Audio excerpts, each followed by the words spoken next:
An jefi shugaban ƙasa Muhammadu Buhari a jiharsa ta Katsina yayin da ya je buɗe babbar gada da gwamnatin jihar ta kafa. Masu saurare ku gyara zama domin jin cikakken wannan rahoto na yadda shugaban ƙasar Najeriya ya sha jifa da ihu a jiharsa kuma ta Katsina, ba wai a wata jihar ba, a mahaifarsa jiharsa a nan ya samu wannan ƙalubale. Shin ko me yasa al'umma suka yi masa wannan jifa da ihu? Shin ko biyo bayan wannan matsi na canjin kuɗi ne, ko kuma a'a matsin rayuwa ne dai da ake ciki dama kafin batun canjin kuɗin? Ku biyo mu a cikin wannan rahoto domin jin cikakken abin da ya faru. Ga cikakken rahoton. Al'umma kamar yadda muka ambata muku a jihar Katsina sun fusata yayin da shugaban ƙasa Muhammadu Buhari ya je domin buɗe wata babbar gada da gwamnan jihar ta Katsina ya gabatar, wanda shugaban ƙasar ayarinsa da motocinsa da al'ummarsa suka isa wannan guri na buɗe wannan gada, inda al'amari ya hautsine yayin da jama'a suka fara jifa tare da yin ihu na ba sa yi a dangane da wannan lamari da yake faruwa.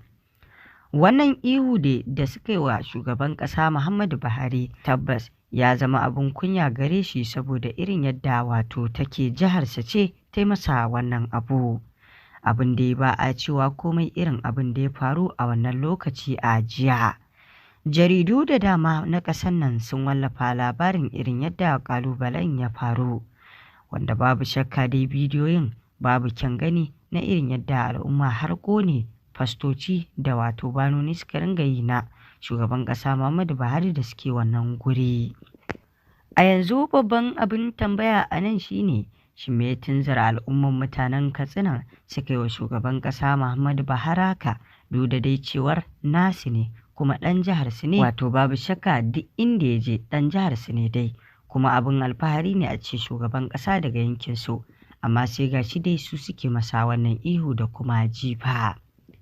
A halin da ake ciki dai wasu na hango cewar wannan wa'adin kuɗaɗe ne da aka ƙi ƙarawa na sababbi da basu zo hannu ba, kuma tsofaffi aka ƙi karɓa, inda wasu ke ganin cewa wannan yana ɗaya daga cikin abin da ya tunzura al'umma yi wa shugaban ƙasa Muhammadu Buhari a jihar Katsina ihu tare da jifa.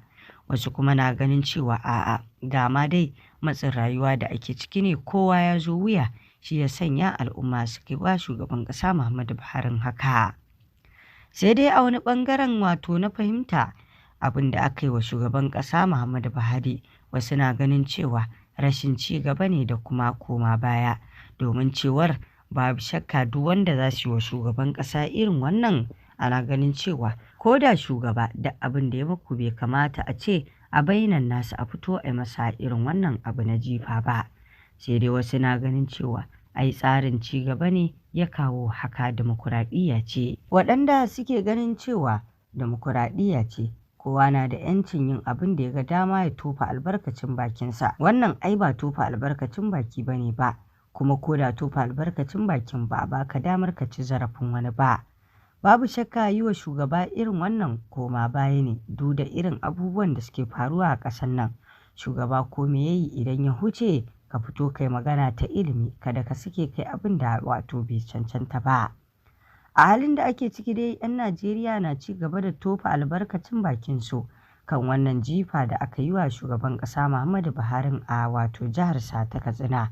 Haka zalika al'umma na ci gaba da tofa albarkacin bakin su akan wannan batu na al'umma da suke cikin wani ƙangi kan batun canjin kuɗi da ya ƙi cinyewa. Al'umma suna ta layi a bankuna, kuɗaɗen sun ƙi wadata a hannu, sannan kuma tsofaffin suna neman gagara mutane su shigar da su zuwa banki.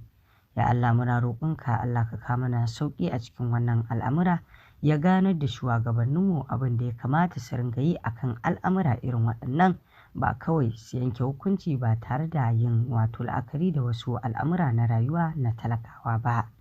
To wasu wurare me za ku ci dangane da wannan abu da aka yi wa shugaban ƙasa Muhammadu Buhari a jiharsa ta Katsina yayin da ya je buɗe gada suka masa jifa tare da ihu, lamarin da ya janyo dai a yanzu ake ganin abin kunya ne a ce shugaba a jiharsa a masa irin wannan abu wanda bai kyautu ba, banda ma ihu tare da jifa.